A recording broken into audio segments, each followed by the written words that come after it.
It's GUERRA. Something interesting about me, my ancestry is Venezuelan. So it comes from my granddad, whose great granddad came from Venezuela to Trinidad. Um, so I grew up in Barataria, Trinidad, and to be in Trinidad. And the first time I recall being introduced to the game is through my grandmom. It's through my grandmom. Her name is Shirley Guerra. I grew up in an extended family household in Barataria, and she took me to the field, which was right opposite my house in Barataria. And it had a boys team playing there called Barataria Ball Players. She asked the coach to borrow a soccer ball. She was just teaching me fundamentals of the game. And from there on, I just loved the game, and that's how I took off. I represented the Barataria Ball Players Boys Club from U8 to U10, as well as I went on and played primary school soccer with my school in the area called Barataria Anglican, Barataria Anglican School, primary school. And then I went on to go to St. Augustine Secondary. A lot of you know it from Trinidad. It's called the Green Machine. And from there, I went to college. And I played national team in between from high school straight into college. Okay, so some background information on my secondary school life. So in secondary school, I played from Form 1 to Form 6, and that's under Coach Desiree Sargent. She developed me overall as a player. You know, I'm thankful for her. I'm sure a lot of Trinidadians know of her as a coach. She's a great woman coach in Trinidad, and she helped me a lot in the game. Whilst under Coach Desiree's wing, I was put into the national team zonal program. I played there for 2 years, and then I was put into the national youth team system at under 15 level. And I went on from under 15 straight through to under 17, then to under 20, and then to the senior team. After going through that process, then I learned a lot. So like in the times from when I was in primary school to going through to secondary school, I had a lot of tough times. You know, I lost my grandmom and my granddad during those times, and I had to cope.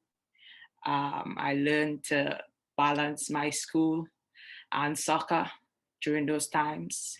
And another interesting fact about me, I also played cricket throughout my primary school and secondary school career too, to wherever I start, you know, and that's why I wanted to I wanted to I wanted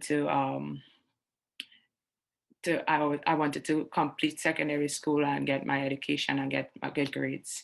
And after getting that crucial information from Coach Joe, who was the assistant coach at that time for U15, I took things serious. And for people who coming into college in the US, you know, when you come over here, you have to learn to balance your grades, your academics with your athletics. So you got to perform on and off the field. And that's something you got to take very seriously, because you could get stuff like a scholarship could be pulled from you and stuff along those lines, and you don't want that to happen down the road. Other stuff so that you may want to know about when you're going into the college realm, that you will have to go through the clearing houses here. It has different systems here. It has the NCAA system, and it has the NAI system, and also the junior college system that a lot of people try to apply for. They all have different requirements when you are coming into the US. So for instance, I had to apply for the NCAA clearinghouse, right? And that point in time, I didn't know much about the NCAA clearinghouse. So I went to ask questions to like my um, um, national national teammates that who been there in the situation, who was in college, who went through the processing, and they basically told me to state like whatever question they asked me, answer it truthfully on there. And they ask for stuff like a transcripts. This is why grades is crucial from when you're coming in from high school. If you don't get good grades, you wouldn't meet the requirements for some of these things. So for instance, NCAA, they require you to get a 2.7 GPA to be clear. That's one of the requirements by them. So in my case, I was short by, let's say, 0.04, and the reason being is certain things like you need 5 core courses to enter the NCAA system. For instance, you need a math, science, English, a language, and you need a social science. So what I was lacking was in a science. I did a bunch of business subjects when I was doing my final year in high school, my senior year, and I did not do any sciences. So what I fall short in my GPA is because I didn't do any sciences and I was missing one of the requirements there. So I was partially cleared by the NCAA Division I system, where schools were recruiting me from Division I schools, but I wasn't able to get into their programs because I was just fell short of my GPA. So what ended up happening for me is one of the schools, Division I schools that wanted me in their program, they they told me they have a school close by they would like me to go to, and it was an NAIA school, which is William Carey University. And I went there, and they say that they would provide for me after I finish a year at the NAIA school.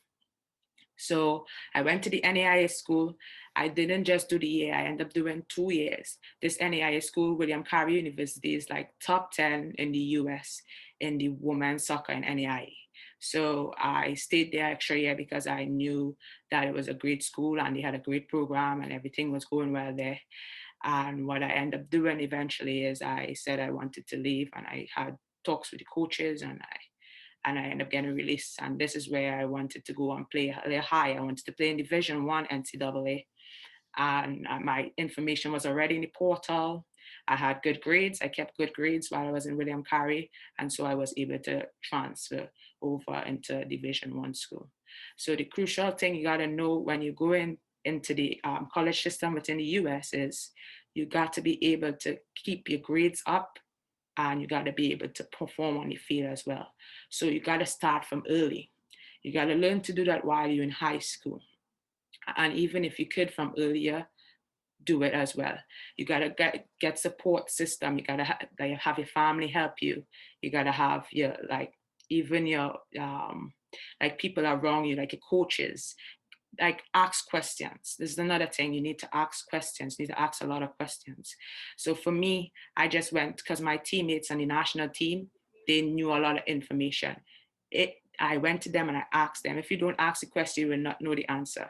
So what you barely have knowledge in, somebody else may have the knowledge in it. And you need to go and ask a lot of questions on it. But for instance, I knew one of my teammates came over here, and they told her she was on a full scholarship. Okay. And this is where you need to learn a lot now. You on a full scholarship, they told you on a full scholarship, find out details about your full scholarship. So what does it cover? You need to find out stuff like, does it cover tuition? Does it cover room and board? Does it cover my insurance? And some schools will cover insurance and some wouldn't on a full. So ask the crucial question: does the full scholarship cover insurance for me? If they said no, ask is there a way you can? You gotta ask these questions because health insurance over here is not something you want to get stuck into, like paying on your own, because it's a good bit of money to pay for on your own. So ask these schools these crucial questions, and if they said they offer you a partial, You got to go and still ask, okay, what does the partial cover? Does it cover my tuition only? Do I have to pay room and board for my books? Those crucial questions you got to go ahead and ask. You understand me? And for me, when I was coming out of high school, I didn't know what I wanted to do. I didn't even think of college as an option, and sometimes, like, it's not for everyone.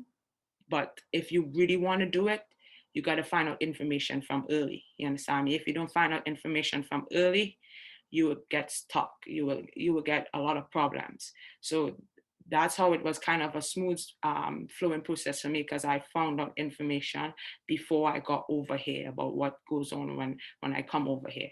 So you got to find out all these crucial information early.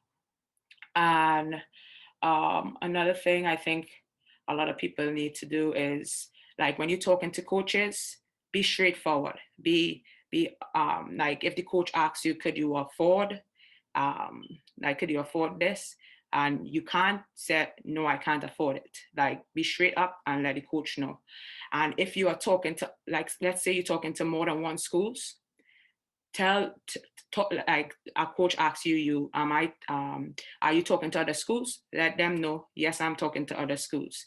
What this also does to you is it makes the coach kind of go into a bidding kind of war for you, if you don't, like, realize it, because you tell the coach, yeah, more than one school vying for me. And he goes, okay, what are they offering you? He might even up your offer for you. You understand me? From what he had prior for you. So let let the coaches know, or put it all out on the plate. Don't just give coaches half of the information. Let them know, be honest, and let the coaches know. Sometimes the coaches have a change of heart. Sometimes they probably stick with it, and then if they don't want you, you would know. You could go on your other options and the other choices that you have, and you could go ahead and try to get into one of their programs, because they probably will push for you more. They're more willing to want you on in their program.